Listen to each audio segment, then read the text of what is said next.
Lang, sir. Sobrang po ng ombudsman, sir.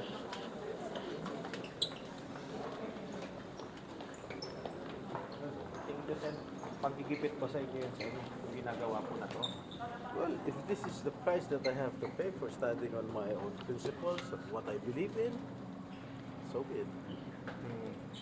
Ano po ang advice ng abogado niyo ngayon, sir? Well, I have to consult my lawyers about it.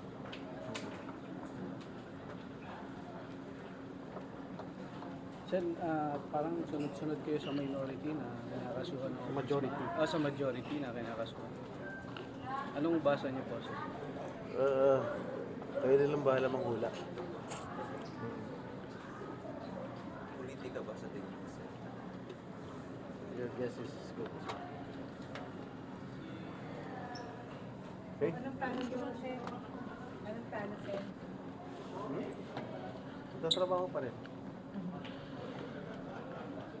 Pero tingin niyo, ano to, pag-prepare?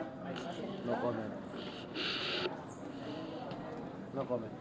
Basta ang alam ko, sabi ng LGU, wala akong assertion. Katulad ng sinasabi nila, first Blue Ribbon Hearing Committee, or yung binulgar ni Bryce Hernandez sa House na meron ako insertion. Wala silang record na ako ay may insertion ko. So, isasagot niyo po yan is passes. Thank you, Sen.